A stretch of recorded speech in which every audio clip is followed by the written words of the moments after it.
guys, welcome back to my channel. My name is Kiondra, also known as Key, and if you are new, make sure to go down below, hit that subscribe button as well as the bell button so that you'll be notified every time that I post a new video. So in today's video, I am going to be sharing with you all some tips for saving up for your very first apartment.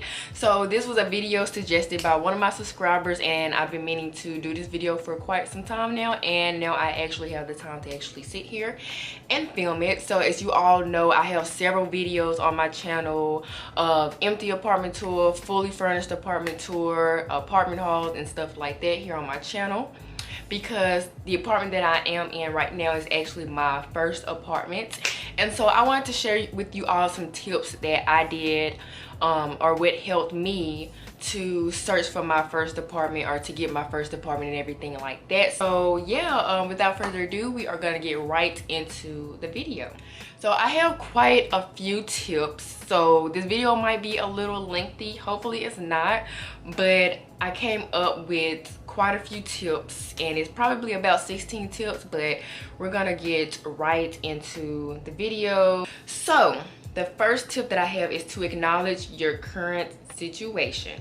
And the reason I say to acknowledge your current situation is just to think about, what do you have going on currently in your life. For me, I was still living with my parents, and I was working, but I didn't really have much responsibility or anything like that. But I didn't really have much responsibility, so it was easier for me to save up and all of that stuff. So it's just, I guess you just have to think about what kind of situation you're currently in at the moment. Like, are you living at home? Do you have a job? Do you not have a job? Are you living with someone outside of your parents?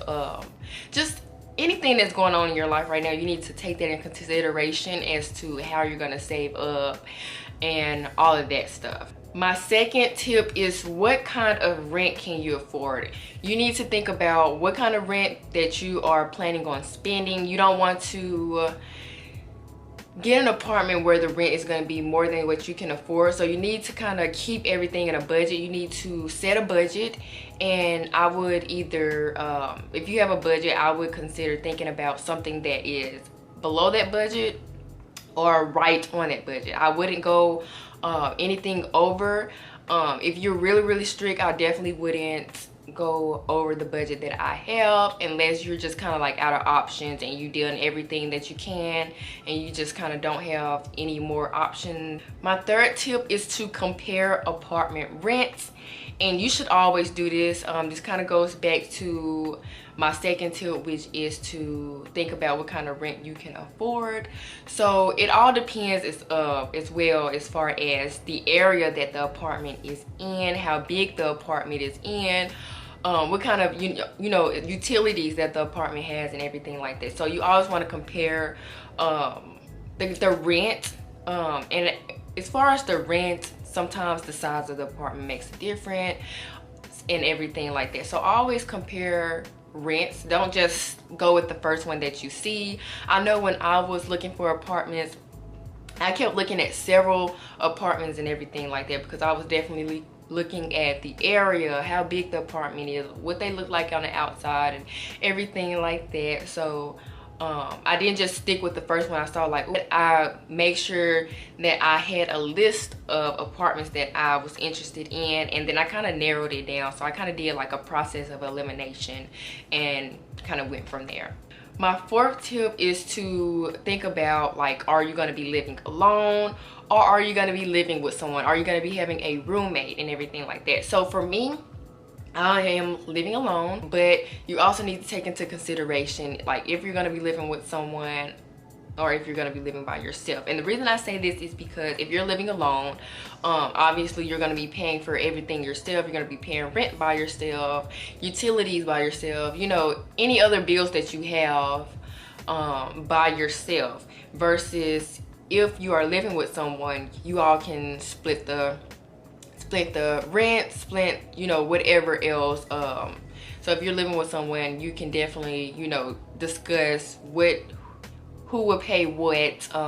You can split the rent, who will pay what bills and such like that, versus if you're living alone, you're obviously going to be responsible for everything in your apartment. My fifth tip is to think about how many rooms and bedrooms, and this kind of goes back to, you know, the space and the rent situation and everything like that. And so sometimes the amount of rooms and bedrooms, bathrooms, stuff like that varies. The rent varies with how many bedrooms you have and how many square footage the apartment is and everything. So think about how many rooms and bedrooms you want, because obviously a 1-bedroom apartment is going to be less than a 2-bedroom apartment. My sixth tip is to write down all of your current expenses. And obviously you want to think about your current expenses at the moment, because that is what you're currently having to pay right now. So always think about what kind of expenses you have right now. And it also plays a part in my very first tip when I said, you know, think about your current situation. And that also includes, you know, your current expenses right now, because if you're thinking about moving into an apartment, you don't want to exclude what you're already paying. You still have to think about that, because that's going to be added into what you're going to be paying here soon or in the future. My seventh tip is to establish credit. And I say you need to establish credit because, you know, sometimes credit determines if you're gonna get approved for an apartment, if you're gonna have to pay a deposit, you know, if you will need a co-signer and everything like that. So when I first got my apartment, I had got my first credit card maybe like 7 months before I actually applied for an apartment, or maybe it was like 8 months before I applied for an apartment. Well, anyway, so that was my first time applying for a credit card, and that was my first time, you know, establishing some credit and everything like that. So I was quite surprised that, you know, I did get approved for an apartment, or, you know, anything like that, because I didn't think that my credit was gonna be too much of, you know, anything. You know, I didn't think I had much of a credit history or anything like that, but apparently I did. And, you know, I have pretty decent credit right now, so I'm trying to, you know, keep that up and make sure I don't mess that up or anything like that. So, you know, you want to establish credit, because that will determine, you know, for the most part, if you get approved for an apartment. And so since this was my very first apartment, I mean, I did get approved, but since this was my first apartment, I didn't have any rental history, obviously. So I did have to either pay a deposit or get a co-signer. And of course I didn't want a co-signer, didn't want any of that. So of course I was like, you know, I'd rather pay a deposit over getting a co-signer. I mean, and a co-signer would have been fine, but it's just a matter of who is actually gonna want to co-sign for you. And I wanted to make sure that, you know, if I was to get a co-signer, I wanted to make sure, obviously, that I've kept up with my bills and rent and everything, just so that I wouldn't mess that co-signer up or anything like that. You know, if you need help with your credit, you know, there's different resources out there that could help you. And I'm not anyone to help you, you know, build your credit up, because, like I said, I literally just started establishing credit not too long ago. So I don't really have any, you know, experience in that field or anything like that. My eighth tip is to get a savings account for your apartment, or just a general savings account, whichever is up to you. When I decided to get a apartment, I decided that I wanted to go to my bank, and I opened up another savings account for my apartment, just so that I can have money in my account specifically for my apartment. So what I did was, before I moved into my apartment, I put in, you know, X amount of money into my savings, but I also saved up for 6 months of rent. So by the time I moved into my apartment, I had 6 months of rent saved up. So, I mean, you can do that as well, you know, open up another savings account. It doesn't have to be specifically for your apartment. You can just open up a general savings account. If you already do, I feel like it is a good idea to open up, you know, a second savings account for your apartment. You know, it can be an emergency fund. It can be, like I said, a couple months of rent. Like I did, I saved up 6 months of rent just to make sure that I was, you know, safe, I was secure, and everything like that. So if you do want to save up for a certain amount of months, you know, before moving into your apartment, just think about how many months of rent that you want to save up for. and how long you want to save. Estimate your expenses. What kind of expenses are you going to have when you move into this apartment? You know, write down all of your utilities and bills you would need to pay, like what utilities are included and everything like that. So you need to estimate your expenses, what you're going to be able to pay. You know, write down how much everything's going to cost and calculate that, like how much you're going to have left over and all of that. My 10th tip is to take into consideration that there might be an application fee or fees to sign the lease and everything like that. And so some apartments, they require you to pay first and last month's rent or a deposit or renter's insurance and everything like that. And it's actually one thing I forgot to mention. So my apartments require that you have renter's insurance. So you have to have renter's insurance in order to live in these apartments. And renter's insurance actually is not that bad. Like, you can find some really inexpensive renter's insurance.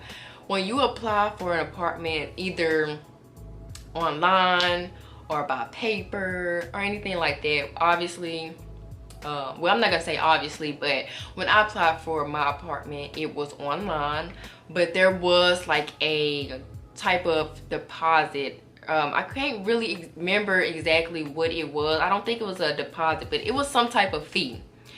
And you got to take into consideration those type of fees too, because they're, you know, some apartments require you to pay a fee in order for them to look into your application and get approved and all of that stuff. Some apartments require you to pay first and last month's rent. I only had to pay first month's rent and a deposit. My next tip is to calculate all expenses with monthly income to see how much you have left over. And I think I pretty much kind of touched on basis on this before. Some of this stuff might be a little bit repetitive or redundant and everything like that, but you know, still, I do want to keep touching bases on some of this stuff. Just calculate all your expenses with your monthly income. You know, think about how much you're making from your job. You know, how much are you making monthly? Calculate that into what you're going to be paying every month to keep this apartment, to keep your utilities on and everything like that. So you need to calculate your current and soon to be expenses with how much you're making each month. You're going to calculate all of that, and then that's going to let you know how much you are going to have left over. And then I will get more into that, you know, here on down the line, because I actually am going to touch bases a little bit more on how you can do that if you're not really good with calculating and stuff like that. My next tip is to also think about the term of the lease.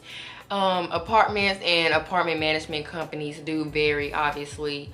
But sometimes the term of the lease determines how much the rent is sometimes. And for me, I end up getting the longest lease. I did notice, you know, looking at different apartment companies, they kind of do the same thing. The shorter the lease is, the more that the rent is, you know, each month. And then it's like the longer the lease is, the least expensive it is each month. So sometimes it just varies from apartment to apartment, or, you know, from different apartment management companies. My next tip is how I saved for furniture. It's, you know, since I saved up for 6 months of rent, and I'm hoping that this makes sense because it's kind of really hard to explain what I'm saying. But when I saved up for 6 months of rent, obviously I was using that 6 months of rent that I saved to pay for my rent for that time. So yes, I saved up for 6 months of rent, but I was actually using it every month to pay for my rent. So during that time, that 6 month span of me paying for, you know, rent out of the apartment savings account that I had, the money out of my just general checkings account, I was able to use that for paying for my furniture, decorations. I didn't have to worry about, you know, if I was gonna have enough money to get, you know, X, Y, and Z and still pay for rent. Well, I already had 6 months of rent, so I was just using what I had in my checkings account, you know, my general checkings account to pay for my furniture, if that makes sense. So the first thing that I obviously got when, you know, I was able to get some furniture was I got my bed. You know, I got my bed and everything first because I felt like that was a priority. Like, I needed something to sleep on. I mean, of course I had an air mattress, but after so long you get tired of sleeping on an air mattress. So that was the first thing that I got, was my bed and everything like that.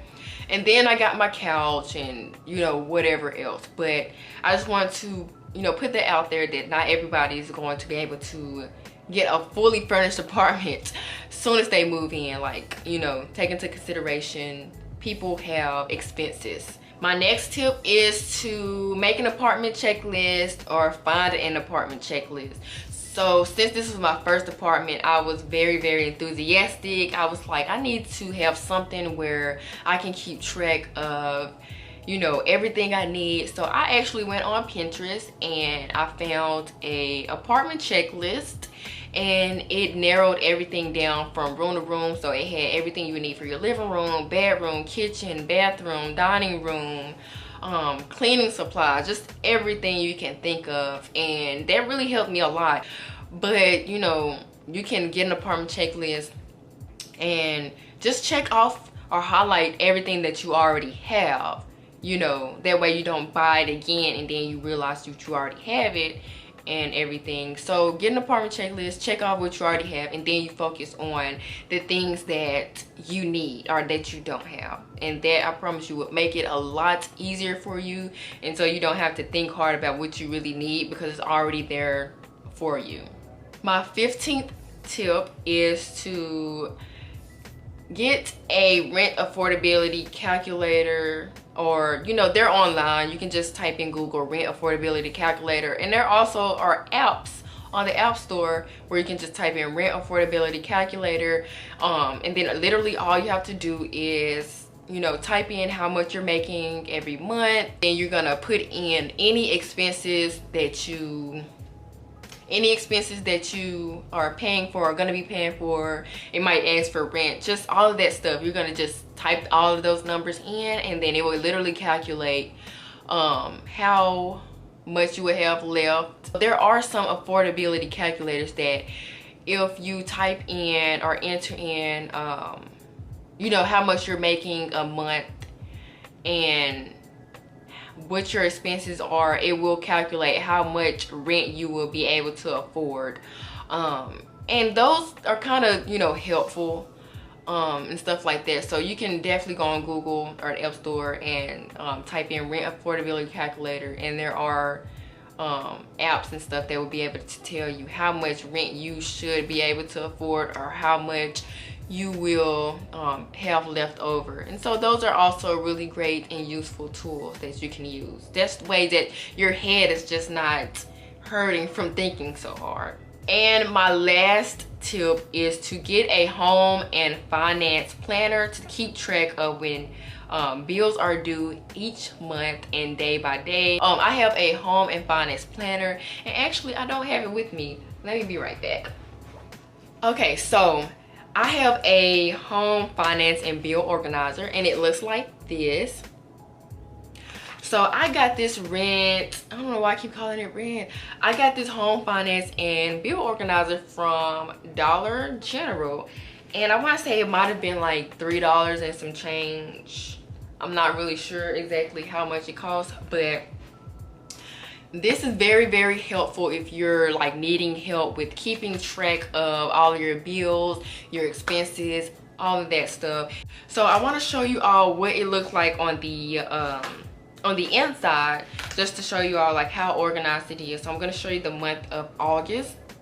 So it looks like this, and as you can see, it has different columns and everything like that. It has the date, the expenses, the amount, if it's been paid, and everything like that. And usually I just put like little check marks, you know, and everything like that, if it's been paid, and obviously the due dates and stuff. But this is really, really useful, you all. And then right here is actually a little pocket. So sometimes I will put like any bills that I might get in the mail in these pockets and everything like that. And you can just, you know, go down the list of, you know, your expenses and just make sure that they've been paid, and make sure you're keeping track of, you know, the due date and everything like that. But not only do I use this home finance and bill organizer, I also use my phone to keep me organized on things that I have due. So on my iPhone calendar, I go in and I put in, you know, when I have certain bills due. And so, you know, I would just kind of look on my phone, and since I use like the different widgets and stuff on my phone, it'll actually, you know, I have it set to where it'll show me when something is due, a holiday, birthday, or something like that. So I'm just gonna show you all. As you can see right here, my internet bill is gonna be due soon, and so, you know, I just make sure I keep that, you know, in my phone and stuff, just in case, you know, I don't look at my home finance and bill organizer, then I have it right on my phone. Like, you just have to get organized with saving up and, you know, keeping up with your expenses and everything, especially if this is your first time moving out on your own. And of course, you know, this is my first time moving out on my own, so I just wanted to share with you all like what kind of things I looked into and what I did when I moved into this apartment. But yeah, hopefully you all enjoyed this video, and hopefully these tips helped you out. So yeah, thank you to my subscriber who suggested that I do this video, and hopefully you all enjoyed it, got some great tips. If there are any other tips that you all would like to leave in the comments down below for others, be more than welcome to do so. You know, just wanting to help everyone out and each other out and everything like that. But also make sure to give this video a big thumbs up, hit the subscribe button as well as the bell button, so that you will know when I post a new video, and I will see you guys in my next video. Bye.